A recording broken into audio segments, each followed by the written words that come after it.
Bismillahirrahmanirrahim. Alhamdulillah. Wassalatu wassalamu ala sayyidina Rasulillah. Amma ba'd. Assalomu alaykum va rahmatullohi va barakatuh. Bugun suhbatga tayyorlanmadim. Ikkita suradan ba'zi oyatlarni o'qib, keyin inshaalloh savollarga o'tamiz. Alloh taborak va taolo sura G'ofirda shunday deb marhamat qiladi. A'udhu billahi minash shaytonir rojim. Innal ladzina kafaru yunadawna lamaqtullahi akbaru min maqtikum anfusakum iz tud'auna ila al-iman fatakfurun. Qalu rabbana amatna ithnatayn wa ahyaytana ithnatayn fa'tarafna bi dhunubina fahal ila khurujin min sabil. ذلكم بأنه إذا دعي الله وحده كفرتم وإن يشرك به تؤمنوا فالحكم لله العلي الكبير. Qiyomat kunida kofirlar dunyoda kofir bo'lib yashaganlari uchun qattiq afsus qilib nafratlanib ketar ekan o'zlaridan.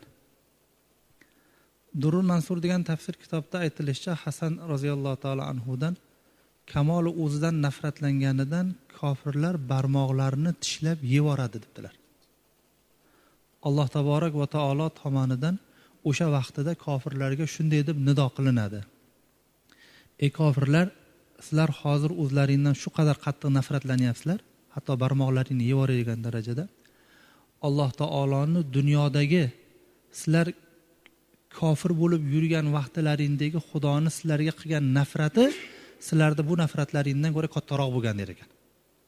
Alloh taolo sizlardan shunday qattiq nafrat qilgan dunyoda yurganlaringizda hozirgi nafratlaringizdan Alloh taoloning nafrati qattiqroq bo'lgan, kuchliroq bo'lgan.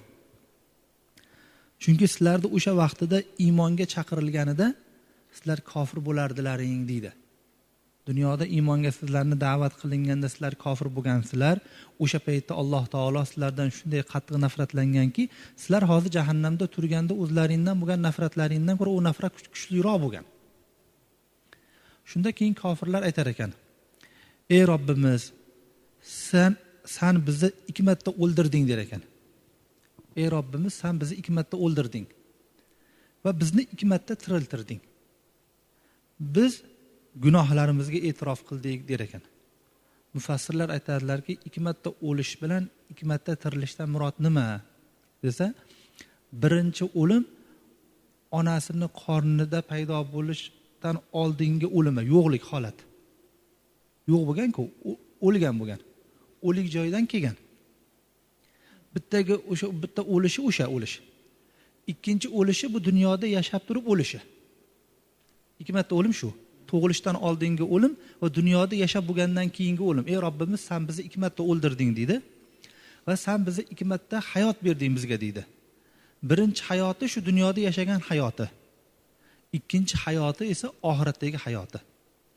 Shu 4 ta bosqichni gapiradi ular. Jahannamda aytayapti endi shu gapni. Va biz o'zimizni gunohimizga e'tirof qildik deyapti.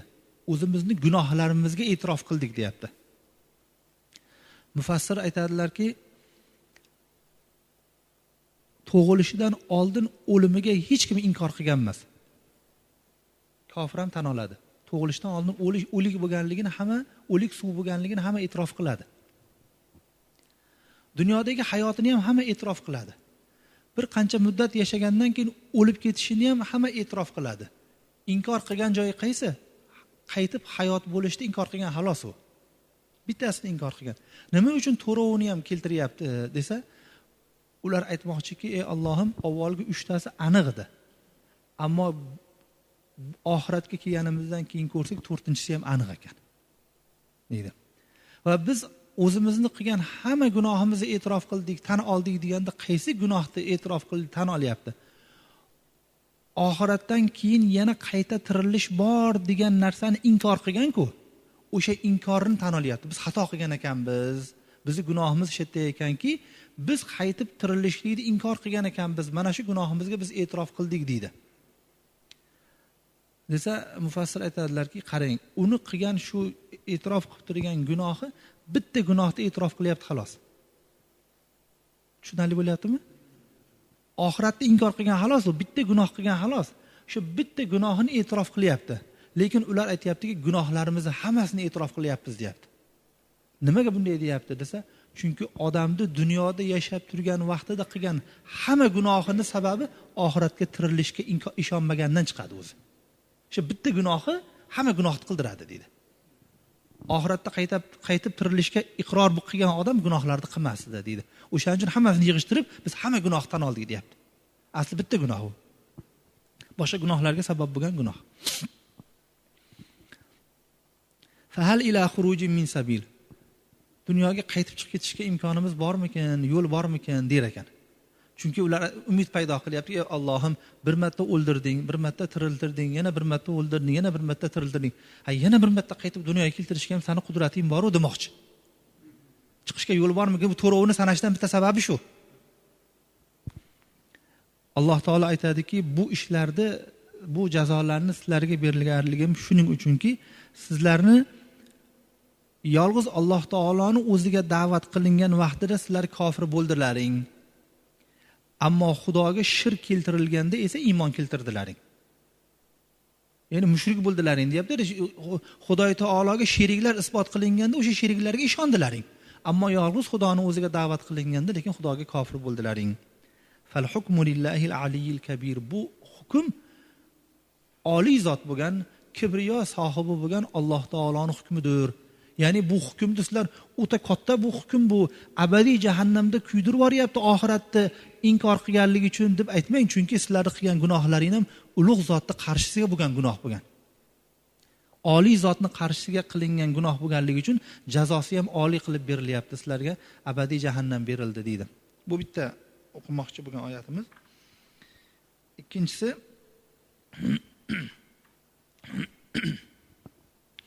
Alloh taborak va taolo sura Arofda otamiz Odam alayhisolatu vassalomni jannatda Alloh taolo maskan berganligi haqida gapiradi. A'udhu billahi minash shaytonir rojim. Va ya Adam uskun anta va zawjukal jannata. Ey odam, siz ham xotiningiz ham jannatdan o'zlaringizga maskan tutinglar deydi. Fakula min haythu shi'tuma, xohlagan narsalaringizdan, xohlagan joylaringizdan narsa olib yuringlar deydi. Wala taqraba hadhihi ash-shajarata, ammo buni daraxtga yaqin kelmanglar dedi.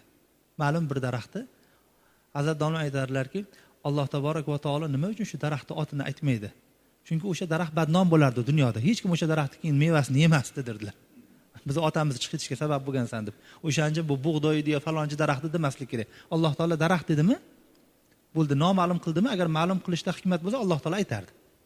Bir daraxtni ko'rsatib Alloh taolo aytdiki, "Buni daraxtdan yemanglar, fatakuna minaz zolimin", o'zlaringizga zulm qilib qo'yasizlar agar yesalaringizda.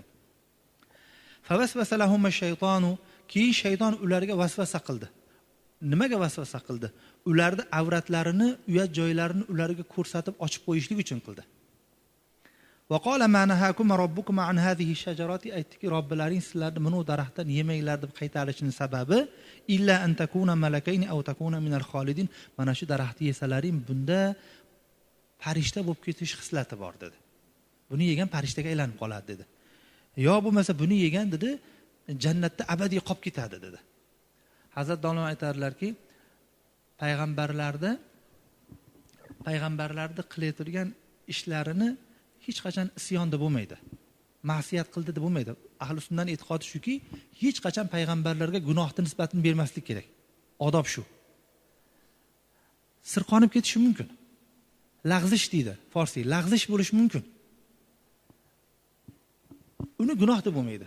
Xo'p, lag'zish bilan sirqonib ketish bilan gunohning o'rtasida nima farq bo'ladi desa, gunohda odam yomon ishni yomon niyatda qilib qo'yadi. Esda qolsin, yomon ishni yomon niyatda qilib qo'yadi. Shuni otini gunoh deydi, ma'siyat deydi.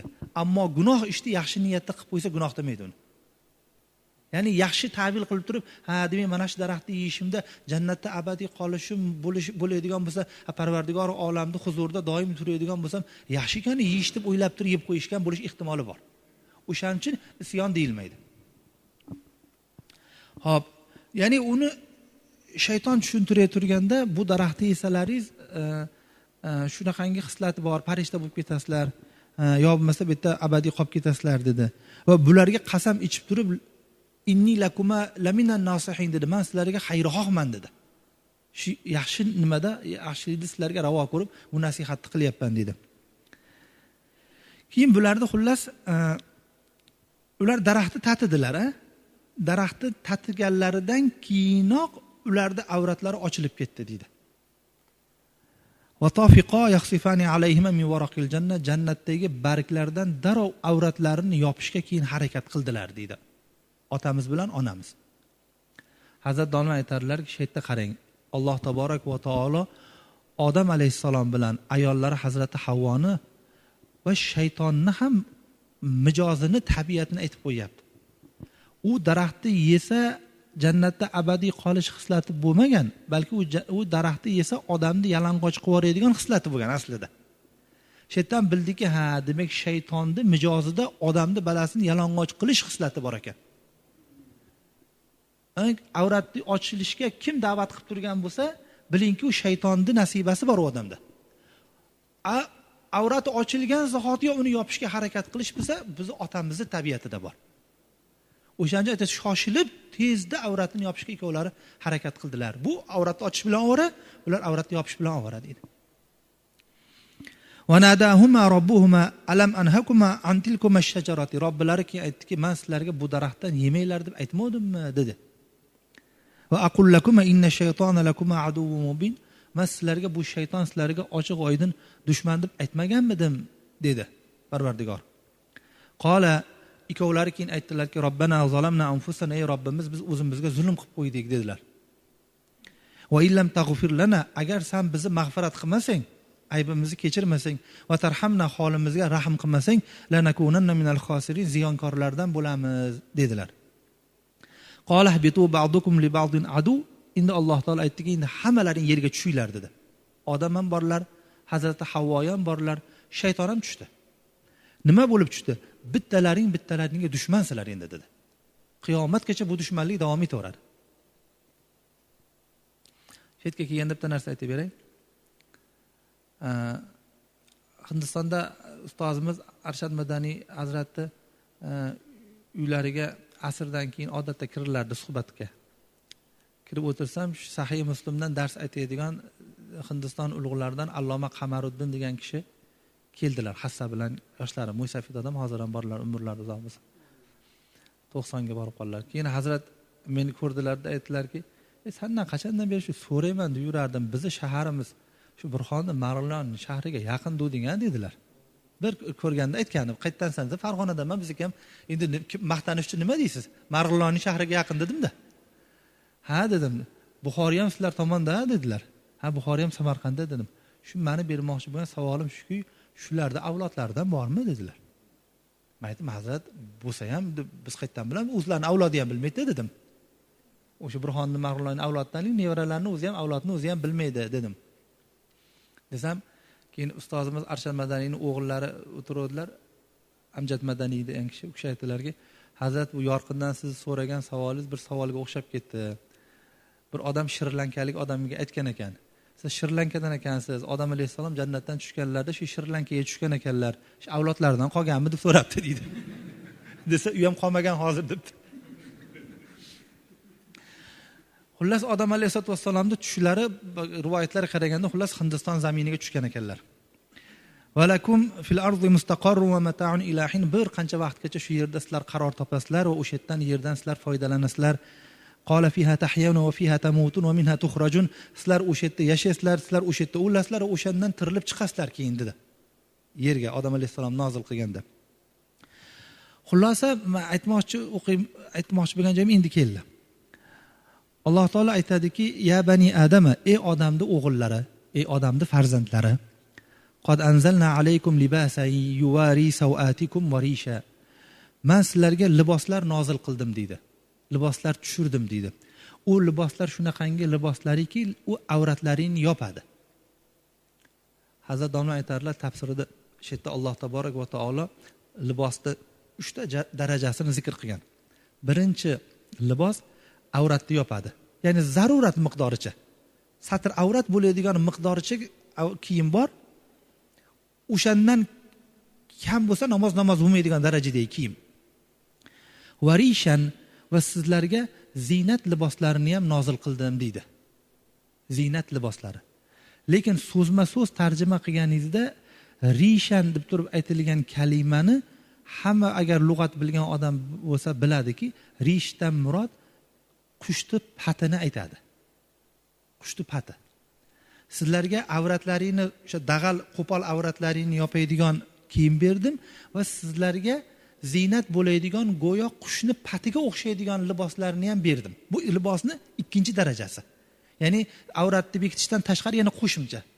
Mukammal, xotirjam, hijolat bo'lmaydigan darajadagi ziynat libosi.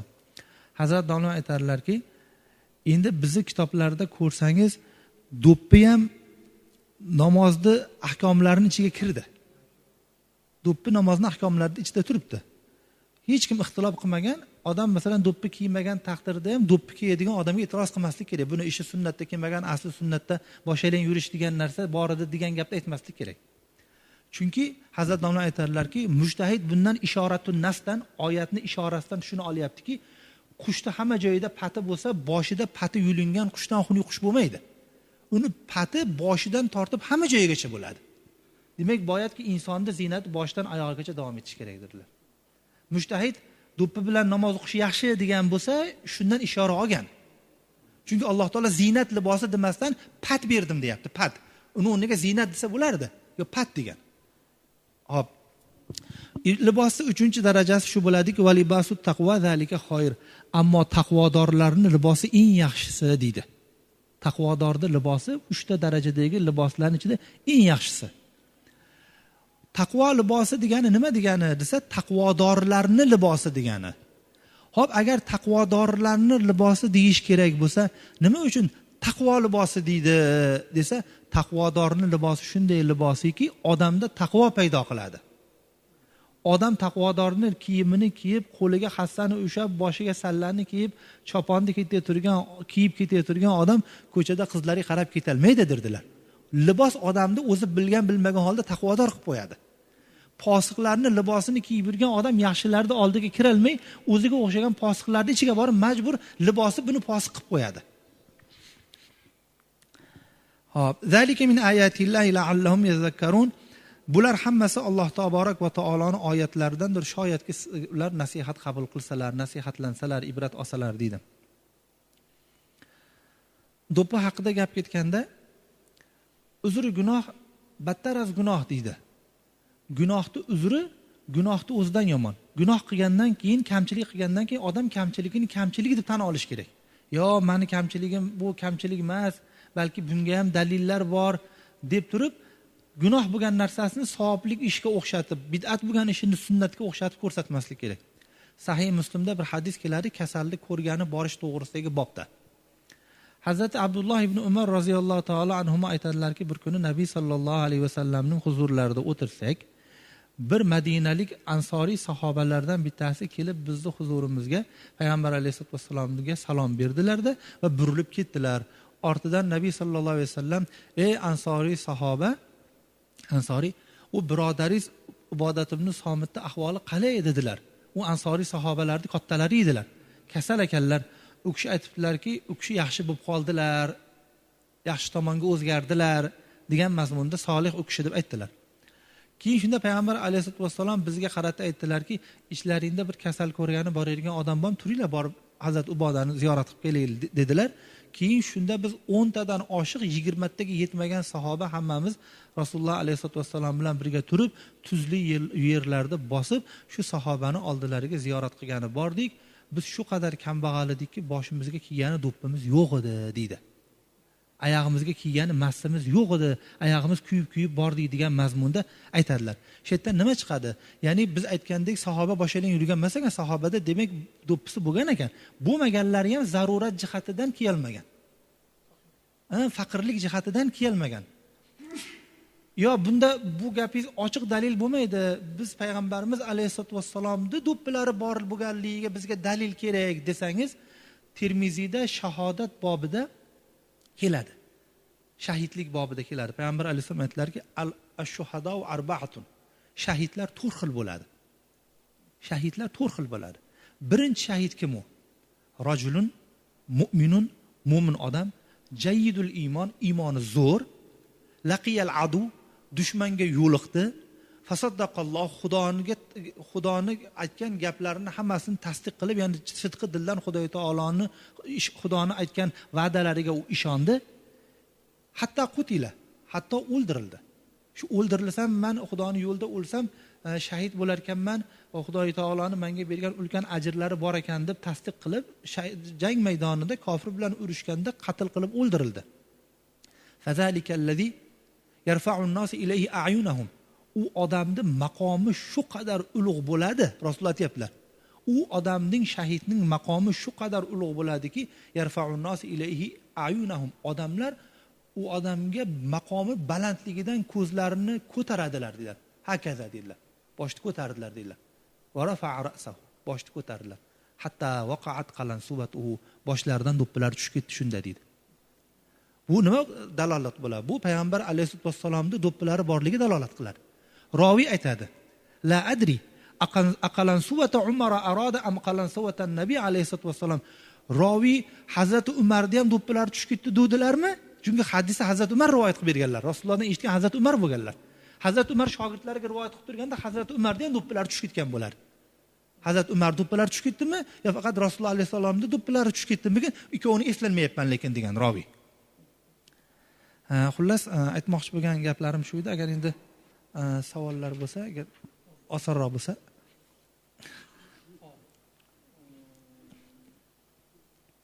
Safarda yurganda sunnat namozlar qanday ahvolda? Qasr qilib o'qilganda, misol o'qiladimi? Yoki misol har xil sovuq bo'ladi, yomg'ir bo'ladi, shu namoz vaqtlari safarda. Xo'p. Safarda sunnat masalasiga keladigan bo'lsak, to mazhabsiz kishilar chiqib safarda sunnat o'qimaslik sunnat deb aytmagunicha hamma sunnatni o'qish kerak degan. Bular chiqqandan keyin safarda sunnat o'qimaslik sunnat degan gapni ko'tardilar. Avvalgi ulamolar, salaflar nima degan? Mujtahidlarning davrida nima degan? Bular bilgan hadisni ular bilmasmidi? Ular aytadilarki, holati qarorda sunnatni o'qiydi, holati firorda o'qimaydi. Holati qarorda o'qiydi, holati firorda o'qimaydi. Firordan murod qochish holati. Qaror bir joyga borib o'rnashgan holati. Masalan, bir odam Qo'qondan chiqib turib Toshkentga borib bir joyiga, bir manzilga, mehmonxonaga tushsa, shu odamning holati qaror bo'lar, erta o'qiydi. Qo'qondan Toshkentgacha borgungacha bo'lgan holati firor desa bo'ladi. O'shancha yo'l davomida ketayotganda sheriklari masalan bunga hamjins bo'lmasa, tezda farzini o'qib chiqsin, biz ketaylik deydigan bo'lsa, o'qimasa mayli deydi. Rashid Ahmad Gangohiy degan zot aytadilarki, men shuni bildimki, bu 5 vaqt namoz bilan bizni o'qiydigan bu sunnatlarimiz sunnati muakkada ekan, ta'kidlangan sunnat ekan. Safarga chiqqanimizda bizga shunchalik yengillik bo'lar ekanki, muakkada degan joyi tushib qolar ekan-u, sunnatligi baribir turaverar ekan deydi. Bizlar Hazrat Domla aytarlarki, yana ikkita holati firorga qo'shsa bo'ladi. Bir odam safar qilib charchab bordi, bir manzilga qo'ndi. O'sha manzilga borgandan keyingi o'qiydigan birinchi namozi o'sha holati firorda o'qilayotgan namoz deyish kerak uni ham. Chunki charchab turibdi-da, farz o'qisam, uxlasam deydi. O'shanda sunnat o'qimaslikka ruxsat bersa bo'ladi. Yo bu odam ishlarini bitirdi-da, haligi shahardan endi qaytib ketyapti, tezda aeroportga yetib borish kerak, vokzalga borish kerak, sumkalarni tayyorlash kerak. O'sha shaharda turgan joyida o'qiydigan eng oxirgi namozini ham holati firordagi namoz desa bo'ladi. O'shanda ham sunnat o'qimasa mayli deyish kerak, lekin undan boshqasida sunnat o'qimagin, sunnat o'qisang gunohkor bo'lasan degan gapni hech ham gapirmaslik kerak. Bu noto'g'ri gap. Ya'ni shu vaqtgacha hech kim gapirmagan bu gapni. Payg'ambarimiz alayhisolatu vassalom safarga chiqqanlarida, ketib turgan vaqtlarida otda o'tirib ham sunnat o'qib ketganliklari to'g'risida sahih hadislar turibdi-ku. Yo'inki bomdodda qazo qilib qolgan vaqtlarda birinchi turib, bu yerda shayton bor ekan, sal nariyoqqa boraylik, o'qiymiz deb turib, birinchi Hazrat Bilolga azon aytkizib turib, sunnatni o'qib, arqadan keyin iqomat aytkizib, farz o'qiganlarga sahih hadis turibdi. Namozda saflar haqida tushuntirish bering. Safda qanaqa turiladi? Namozning safida yonida ochiq joy bor bo'lsa bo'ladimi? Bunaqa saf masalasida. Namozdagi safda hukmi, odoblari bormi? Safda turish haqida gapirganda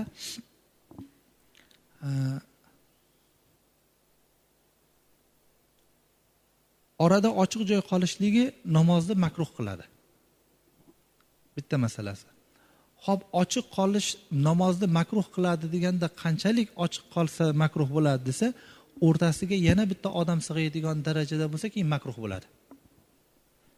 Endi oyoqni oyoqqa tekkizib turish kerak sabta, yelkani yelkaga tekkizish kerak, qisilib turish kerak degan gaplarni salafiylar chiqqandan keyin chiqardilar.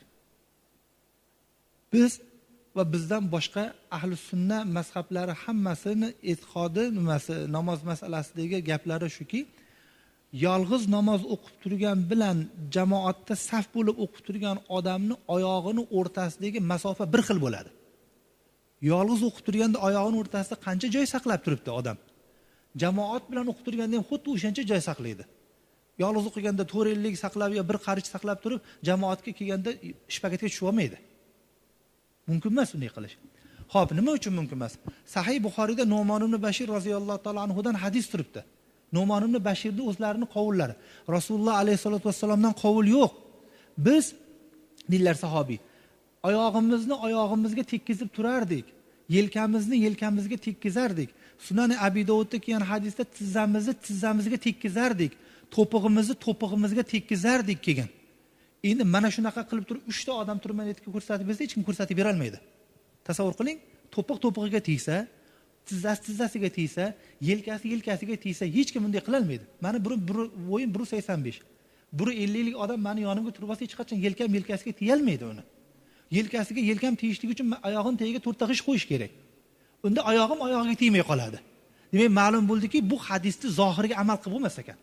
Zohiriga amal qilib bo'lmagandan keyin nima deb tushunadi?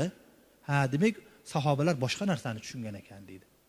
Bundan murod sabti zichligi to'g'risida gap emas ekan.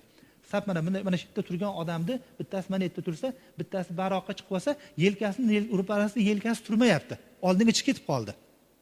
Yelkani ro'parasiga yelkani qo'ying degan ma'noda ekan, xolos u. Yoki o'zimiz tilimizga ham mashinani devorga taqab qo'ying deydi. Mashinani olib borib devorga hech kim taqamaydi. O'sha yaqinroq olib bor degan ma'noda xolos. Demak, Ibn Hajar aytadilarki, bu hadisni ulamolar hammasi sabti to'g'ri qilish va o'rtada 3-chi odam sig'aydigan darajada joy qoldirmaslik deb tushunganlar. Oshiqni ro'parasida oshiq tursin. Masalan, oyoqni ro'parasida oyoq tursin desa, mana bunday. Oyoqni ro'parasida oyoq tursa, mana shu ham oyoqni ro'parasida oyoq bo'laveradi. Mana shunday tursa ham. Lekin oshiq ro'parasida oshiq turadigan bo'lsa, sab o'rtasida to'g'ri bo'ladi. Hazrat domla aytarlarki, bu degani ulamolar shunday tushunganki, mana shu yerda 50 ta odam turgan bo'lsa, safi shu qadar to'g'ri bo'lsinki, u chekkadagi odamni oshig'idan igna kirgizib yuborsa, narigini chekkasidan oshig'idan chiqib ketsin derdilar. Tekislik to'g'risida xolos, u zichlik to'g'risida emas u. Bu sahobani qovullari xolos, payg'ambarimiz alayhisolatu vassalomdan bu gapga hadis yo'q. Endi eng qizig'i sahobaning gapini olib bo'lmaydimi? Sahobaning gapi boshimiz ustiga toj bo'ladi. Lekin sahobaning gaplarini zohiriga amal qilishning imkoni yo'q-da buni. Ya'ni buni mubolag'a o'laroq odamlar sabti to'g'riligiga qattiq e'tibor qilsin, ya'ni xuddi oyoq oshig'ing tekkandek, yelkang tegadigan darajada tekis tur deb tushunyapti. Bular mana shu gapni olib turib oyoqni bir-biriga tekkizib g'ashizga tiydilar. Lekin tarovihga kelganda Hazrat Umar 20 rakat namoz o'qish kerak degan sahobaning qovlini olmay 8 rakat o'qib chiqib ketdilar. Etga kelganda sahobaning gapini chiqib olmadi. 8 rakat o'qiyapti, 12 rakat o'qiyapti. Hazrat Umar roziyallohu ta'ala 20 rakatga sahobalarni hammasini jamladilar. Birorta sahoba nimaga 20 rakat o'qiyapsiz deb e'tiroz qilmadi. Nimaga 20 rakatni har kuni jamlatyapsiz deb hech kim e'tiroz qilmadi, to salafiylar chiqqungacha. Bular e'tiroz qildi. Hatto qo'rqmasdan Umarni bid'ati dedi. Umarni bid'ati deb gapirdi. Hazrat domla aytlar, Hazrat Umar seni o'rtog'ingmi? Umarni bid'ati deb turib hurmat ohangda gapirasan. Hatto masalan eng qiziq bitta gap aytaymi? Gap kelib qoldi endi. Tarovih degani nima degani? Tarovih degani tarviha degan so'zda jami bo'ladi. Tarviha degani bir o'tirib dam olish degani. Bir o'tirib dam olish. 4 rakatdan keyin bir o'tirib dam olyapmiz-ku. Bir o'tirib dam olganimiz otini tarviha deydi. O'shanaqangi dam olishimizdan 2 marta bo'lsa tarvihaton deydi. 2 ta dam olish bo'ladi. Endi agar 3 marta dam oladigan bo'lsa tarvihotun bo'ladi. 3 ta dam olishlar bo'ladi. 3 tadan ko'payib ketsa dam olish tarovih bo'ladi. 4 marta dam olish bo'lsa tarovih bo'ladi. Bu salafiylar 2 marta dam oladi xolos. Tarovih bo'lmaydi namozi. Tarovih bo'lishligi uchun 4 marta dam olish kerak edi. 20 rakatning o'rtasida 4 marta dam olish kerak bo'lar. O'zi tarovih desa-yu 4 marta dam olamiz desa, bu 2 marta dam olib chiqib ketaversa masala. Uzrli holat boshqa masala endi. Uzrlikka yengillik bor-ku. O'qiyotgan namozimni qabul emasligini yoki qabul bo'lganligini alomati bormi? Ibodatlarda qabul bo'lish alomatini bilish bormi? Yaxshi holati bormi? Hazrat Jaloliddin Rumiy rahmatulloh alayhi Masnaviyda aytadilarki, odamlarga gohida shayton vasvasa qilib, bitta odamga shayton vasvasa qilar ekan, aytar ekanki, shu nechimar yildan beri Alloh deysan, biror marta senga labbay dedimi der ekan. Eshitdingmi labbay deganini? Sen buzi to'xtamay Alloh deyapsan-da, keyin bu kishi vasvasadan keyin yuragi siqilib qolibdi. Haqiqatda debdi, biror marta menga labbay demadi, men necha marta chaqiraman debdi. Deganda Alloh taboraka va taolo uni qalbiga ilhom qilgan ekan. Ey bandam, sen bir marta Alloh dedingmi? Ikkinchi marotaba Alloh deyish senga nasib qildimmi? O'sha labbay deganim o'sha der ekan. Imdollar Makka aytadilarki, men odamni vasvasa bo'lib qolaman, shu namozim kelyapman, ketyapman, shuncha vaqt sarflab qabul qildimmi desa, bu kishi aytgan ekanlar. Hozir biz bilan nima namoz o'qi desa, peshin o'qidim dedilar. Bomdodni ham o'qidingmi dedilar. Ha, agar bomdodni qabul qilmasa, peshinga kirgizmasdi degan ekan. Noumid bo'lmaslik kerak. O'g'il farzandni tilab olib mozorlarga kokil ataydi, kokirini qilib saqlab keyin o'sha xullas farzandlarga shunaqa kokil atib qabristonlarga shunaqa narsalar qanday? Bular hammasi shaytonda chiqargan vasvasalari. Musulmon odam hech ham bunaqa narsalarga yo'l bermaslik kerak. Irim-sirimlarga hech ham yo'l berib qo'ymaslik kerak. Bitat ishlarga. Ya'ni shirkni hidi keladigan narsadan ham odam qochish kerak. Bir gap kelganda, Xudo rahmatsin, Abdul Hakim aka degan bir arabistonlik bir kishi bo'lardilar Toshkentda. U kishi juda ham yaxshi odam edi, Alloh rahmatsin. Kanadada avariya bo'lib vafot qildi u kishi. U kishi odamga nasihat qilish uslubi o'ziga xos, hech kim bunaqa uslubni ko'rmagan. Bir katta etajlik domda nechta qo'shnilarning hammasi namozxon bo'lishga sababchi bo'lgan ekan. Masalan, da'vat uslubi shunday ekan. Ko'chada bitta qo'shnisini ko'rar ekanda, yuring namozga deb olib ketish kerak edi endi uni. Aytar ekan, uni shunday ko'nglini ko'tarib boshlar ekan. Qo'shnijon, yaxshimisiz? Sog'liqlaringiz yaxshimi? To'g'ri, shu ko'zlaringizga qaraganimda kechalar bilan turib namoz o'qishlaringiz, shu ko'zlaringizdan ko'rib namoz o'qimaydi u. Ko'zlaringizga qaraganimda kechalari turib yig'lashlaringiz hamma shu ko'zingizdan namoyon bo'lib turadi. Lekin masjidda o'qigan boshqa ketib masjidga boramiz der ekan. Iloji yo'q odam masjidga kelar ekan. Keyin o'sha qo'shnilaridan bittasi bilan namozga ketay tursa, yo'llardan mushuk o'tib qolibdi. O'tib qolgan ekan, endi kampir xolalarning qo'lida katta bo'lgan aka aytib degan, Abdul Hakim aka noto'g'ri tushunmayni, shu yoshligimdan shu irimga o'rganib qolganman. Shu mushuk o'tsa 7 qadam orqaga yurib olmasam, ko'nglim g'ash bo'lib qoladi meni deb 7 qadam orqaga yuribdi. Bu kishi bitta qarab turibdi endi u kishiga. 7 qadam yurib kelgandan keyin u kishi nasihat qilyapti. Men sizning e'tiqodingiz yaxshi bo'lib qoldi, e'tiqodi puxta bir tuzuk odam desam, e'tiqodingiz aynigan ekan sizni ham. Hech jahonda mushuk o'tsa ham 7 qadam odam orqaga yuradimi? Qora mushuk bo'lsa ham boshqa gapdir mushuk. Ya'ni odamga, ya'ni ustidan kulib shunaqa nasihat qilardi. Shunaqa irimlarga berilib qolmaslik kerak. Rahmat, Alloh rozi bo'lsin. Allohim Parvardigori olam bu suhbatlarda bizga hammalarimiz uchun manfaatli qilgan, Parvardigori domlamiz ilmlarini ziyoda qilgan, hammalarimiz eshitgan masoillarga amal qilishni o'zing nasib qil aylagin. ربنا آتنا في الدنيا حسنة وفي الآخرة حسنة وقنا عذاب النار وأدخلنا الجنة مع الأبرار وصلى الله على نبينا محمد وعلى آله وصحبه أجمعين برحمتك يا أرحم الراحمين. السلام عليكم ورحمة الله وبركاته. بارك الله، تقبل الله منا ومنكم. رحمة دمله.